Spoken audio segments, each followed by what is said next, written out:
On passe tout de suite à la prochaine partie de cette émission qui s'appelle « Qui c'est qui a raison ?»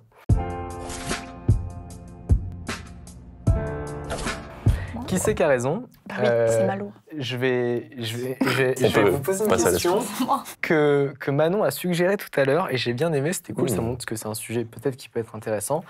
À savoir, tu as dit, je préfère travailler sur des shootings que sur des films parce que c'est des projets à cycle court sur lesquels je peux rapidement voir le résultat, en substance. Ouais. Et du coup, la question que moi je voulais vous poser, c'est quel est votre rapport à la longueur des projets? C'est-à-dire que faire un son versus faire un album, faire une vidéo de 1 minute versus faire un film de 2 heures, faire un strip versus sortir une BD. Faire une application ou une émission versus ne rien faire. Comment on passe du step où tu te dis « Ok, j'ai un petit projet » à « Waouh, en fait, c'est 1 mois, 6 mois, 2 ans de travail. » C'est quoi ce rapport à la longueur? Tu l'as aussi suggéré sur la déception de voir le résultat parce que ça sort que 2 ans plus tard. Nous, on a développé l'application. Entre le moment où on a fini de la développer et le moment où elle était sur l'App Store, il y avait 2 mois. Et en 2 mois, on avait déjà fait des updates et j'étais là en mode « Ah, j'aime pas ce qu'on a sorti. » L'émission, on n'a pas encore commencé de la diffuser que déjà... Je suis déprimé par le rendu alors que... Bah, merci, je te permets pas. On va y aller. Il paraît que super bonne journée. On m'a dit que c'était pas mal, mais déjà, j'ai déjà ce syndrome de... c'est pas nul, mais j'ai un peu de distance. Pas le droit de le dire, mais j'ai un peu de distance. Donc voilà, j'aimerais que vous me partagiez un peu c'est quoi ce rapport au temps en fait sur la longueur des projets. Moi, je crois qu'un album, c'est un peu de la triche. Enfin, mes albums, en tout cas, parce qu'il y a des rappeurs... J'étais au concert de Laylo hier, et bah, je pense que lui, typiquement, c'est un peu ça. Bah, tu prends combien de douches par semaine? Comment? Tu prends combien de douches par semaine? Beaucoup, hein, à peu près. 3. C'est ça. Non, mais genre, j'étais au concert de Laylo hier, et Laylo, je pense que c'est typiquement des albums bien construits. Genre, il se dit, je vais faire un album qui va raconter telle histoire, il va y avoir ça, etc. Et moi, mes albums, pour l'instant, c'est un peu plus des fourre-tout. Genre, je fais beaucoup de musique, etc. Et après, tu vois comment tu peux organiser le bordel. Une fois, je me dis, putain, j'ai quand même 15 musiques que j'ai pas sorties. Ça me ferait pas un album, ça? Et puis je me dis, ah, il y a quand même tel thème qui est un peu récurrent, je pourrais peut-être rajouter celle-ci, demander à lui de venir faire un feat parce que c'est cool. Si je puis me permettre, t'as un peu triché parce qu'il y a une tracklist qui s'appelle « Dans ma tête » et c'est quand même une jolie manière de faire un fourre-tout. Parce qu'en vrai, ça fonctionne plutôt bien, parce que t'as des sons très éclectiques à l'intérieur. Mais en fait, c'est tout ce qui se passe dans sa tête. Absolu tricheur. Non, mais grave, non, mais c'est un peu ça, en vrai. Là, par exemple, je sais pas s'il faut que je dise ça, mais d'amour et d'alcool, genre, je me suis pas dit, ok, je vais faire un truc qui va s'appeler d'amour et d'alcool et qui va représenter, moi, ma vie d'étudiant. C'est donc ton dernier projet que t'as sorti. Oui, voilà. Et qui est le plus grand projet que j'ai fait, il y a 14 chansons. Et c'est pas, je me suis dit, allez hop, je vais faire un album de 14 chansons. Juste à un moment, je me suis dit, bon, bah, j'ai 14 chansons, quoi. Et du coup, je lui dis, soit je les sors une par une en clip, etc. Ou alors, bon, bah, j'en fais une sorte de projet, j'essaie de trouver s'il y a une cohérence. Bon, il y a évidemment quand même, c'est pas fourre-tout. Il y a des sons que j'ai un peu sortis, il y en a que j'ai écrit exprès pour ça, etc. Tu réfléchis un peu, quoi. Oui, il y a un tout petit peu. Mais c'est pas trop dur. C'est un peu chiant, si. Ouais, c'est chiant de réfléchir. C'est marrant parce que toi, on dirait que c'était long, mais tu l'as pas anticipé cette longueur. T'étais en mode, ça fait des semaines, des mois, des années que tu cumules. En fait, c'est quand t'as envie de produire. Mais pourtant, t'as d'autres gens. C'est marrant parce que c'est comme si moi, de mon côté, je filmais plein de trucs et que d'un coup, je fais j'ai genre 15 heures de rush. Et si je faisais un film? Non, mais voilà, mais tu vois, j'ai pas anticipé le fait que j'allais filmer pendant 15 heures et que j'allais devoir faire tout ça. C'est marrant parce que ça fera un vlog. Ouais, c'est ça. Mais c'est ça. Ouais, mais c'est pour ça que je dis que c'est peut-être un peu de la triche par rapport à quelqu'un qui veut faire un film. Bah, c'est exactement ce que tu disais. Quelqu'un qui veut faire un film, elle peut pas juste faire des petits moments de kiff, des petites douches, et puis un jour, tu dis que ça te fait un album, quoi, tu vois. Et toi, Maëlle, quand t'as démarré comme une grande, versus les insomnies qui sont des formats plus courts, comment t'appréhendes du coup l'écriture d'un projet si long et d'autres qui sont si courts? En fait, quand j'ai commencé à écrire comme une grande, justement, c'est un très mauvais exemple parce qu'il faut savoir qu'en moyenne, une bande dessinée, c'est avec le storyboard, l'écriture en moyenne d'une BD de 120 pages, ça prend au moins 1 an et demi, 2 ans. Et cette BD, c'était un projet de base de fin d'études que l'éditrice a récupéré. Et je l'ai écrit en 3 mois, sans trop dormir, mais je l'ai écrit en 3 mois. tout entier, c'est-à-dire du storyboard jusqu'aux couleurs, les planches et tout. Et du coup, je dormais genre 2 heures par nuit. Enfin, je voulais la finir parce qu'on n'était pas obligé de la terminer pour le diplôme, mais je voulais la finir. Et du coup, je l'ai terminée. Et en fait, là, ça a mis du temps à sortir cette BD parce que c'était pour une nouvelle collection, en fait, parce que Actes Sud a racheté Payot Rivage. Et du coup, le temps que la collection sorte, moi, mon projet devait attendre. Mais en fait, il était terminé déjà depuis un temps. Par contre, maintenant, j'appréhende le temps de travail de manière totalement différente.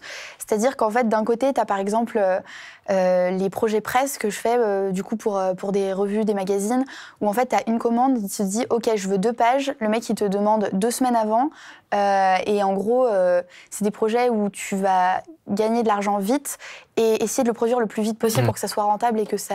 Enfin, voilà, c'est le mieux, en fait, de choisir la presse.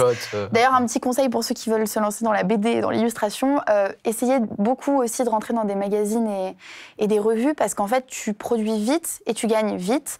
Du coup, au moins, ça te permet d'avoir de l'argent pour produire des projets qui sont plus longs, comme du coup des projets comme la prochaine BD sur laquelle je suis en train de travailler, où on est parti sur un projet je pense que elle va sortir dans 2 ans, quoi. Donc c'est des trucs où vraiment, enfin il y a des moments, tu as des périodes de pause, t'écris, tu rencontres tes personnages pendant plus de 2 mois et demi. Il faut que tu sois capable de te raconter totalement l'histoire dans ta tête. Limite, tu fermes les yeux et tu la connais par cœur, quoi. Tu sais comment le personnage va réagir. Et là, tu te lances. Du coup, c'est des projets que tu peux pas... Enfin, je referai plus une BD en 3 mois. Parce que c'est essentiel que ça soit sur la durée. Donc, ouais, le temps, en fait, ça dépend des commandes, ça dépend du projet, hein, en gros. Voilà. Et Insomnie, du coup, la web-série que je fais, c'est encore différent parce que là, c'est un entre-deux entre la BD et la presse. C'est-à-dire qu'en fait, j'ai pas le choix, mais en même temps, j'ai envie de le faire, mais... En fait, l'éditrice qui est derrière ce projet m'a dit que ce qui serait bien, c'est que je poste du coup une BD par exemple le mardi, enfin un strip le mardi et un strip du coup le vendredi sur mon Instagram. Et donc en fait, je dois trouver des idées rapidement pour les produire rapidement et les poster rapidement, mais sur un temps très long. Donc en fait, il faut que j'ai réfléchi. C'est ça, en fait, il faut que j'ai réfléchi au fait que même si je poste régulièrement et dans un temps très court, à la fin, ça va faire un projet qui est sur la durée et qui se lit comme une BD. Et qui doit avoir une structure globale, exactement. Une cohérence. Donc il faut que je m'en structure tout en postant vite, tout en dessinant en moins de 2 jours. Et du coup, c'est genre le projet. J'adore ce projet, mais je pense pas que je referai ce format-là. C'est trop fatigant. Voilà. Excellent. Manon, définitivement, donc que des projets à cycle court.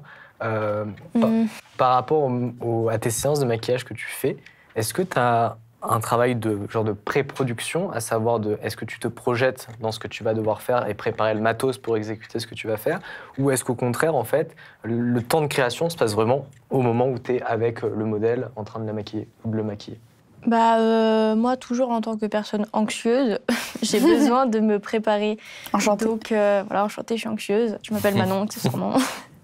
Mais ouais, j'ai besoin de me préparer. Donc, en fait, quand il y a un projet, déjà, je demande toujours le mood, donc le mood board et tout. Donc, ça va être le niveau de la coiffure, le maquillage, les vêtements, les poses, les couleurs, etc., etc.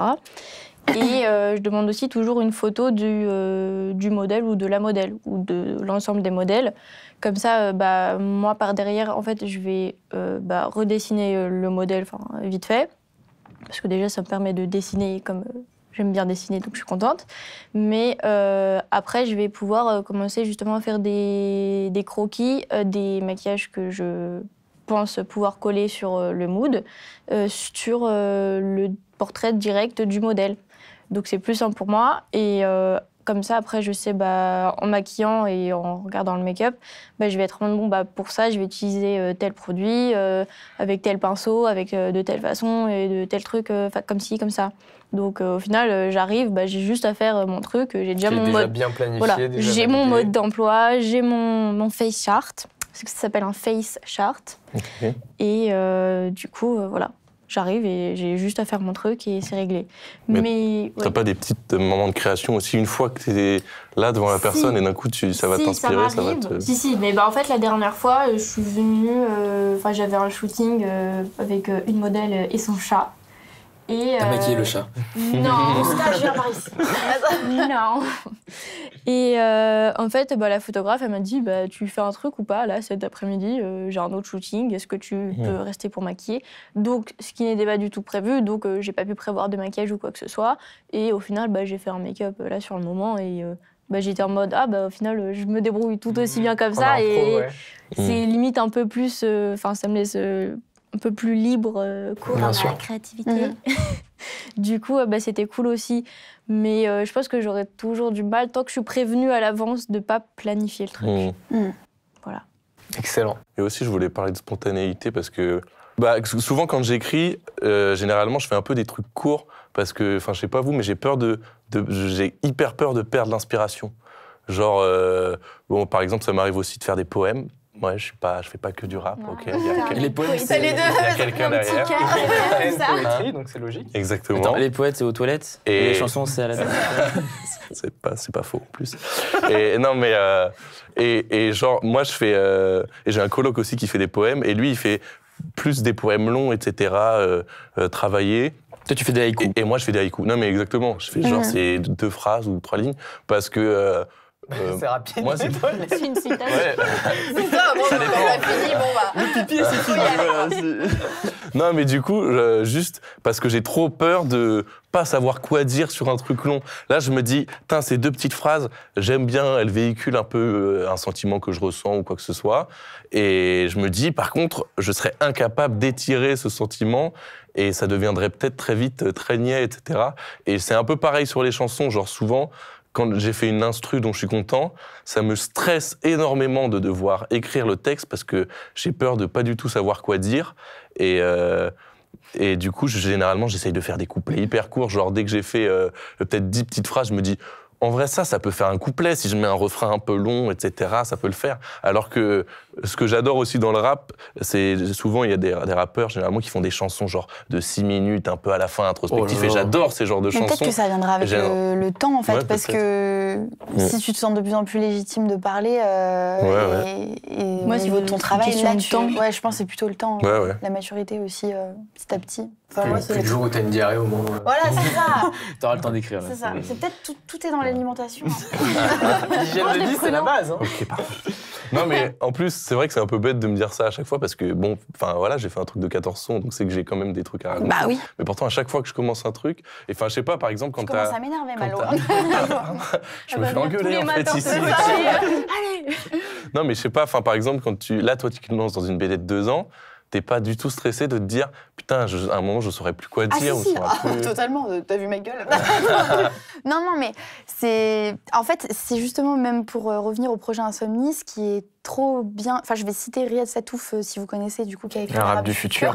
Il a dit, et il y a des gens qui sont pas d'accord avec ce qu'il a dit, mais moi je trouve que c'est vrai, pour moi, les gens qui souffrent de pages blanches, je les crois pas.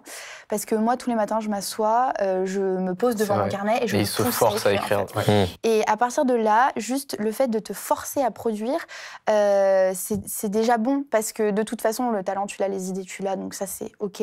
C'est la méthode ensuite. C'est après juste une question de méthode de travail. Et c'est pour ça que, par exemple, Insomnie... C'est un super exercice. Même si ça peut être une source de frustration ou de souffrance, ça te débloque en fait des c'est que parfois c'est pas parfait, parfois c'est pas forcément comme t'imaginais, mais t'es obligé de produire en fait, parce que au-delà d'une passion, c'est aussi une activité qui te permet de vivre. Donc de toute façon, tu te dois d'avoir une certaine régularité, une certaine rigueur en fait, je dirais. Et du coup, des fois, par exemple dans Insomnie, je n'ai absolument pas d'idée, vraiment. Je suis en mode putain, mais j'ai très bien dormi cette nuit. J'ai très bien dormi. Du coup, comment ça va se passer ? Comme un bébé. Mais c'est juste, ou alors j'ai pas envie de produire. Je me dis non, mais là ça suffira. Ça suffira. Et en fait, tu te forces un peu, parce qu'au-delà d'une passion, c'est que ça reste quand même un travail aussi. Et du coup, je dirais que si pendant les 2 ans, je vais bloquer, c'est pas grave, j'arriverai quand même à créer, parce que à partir du moment où tu considères que c'est pas parfait, mais tu le mets quand même, et que ça te fait de la matière, c'est déjà pas mal.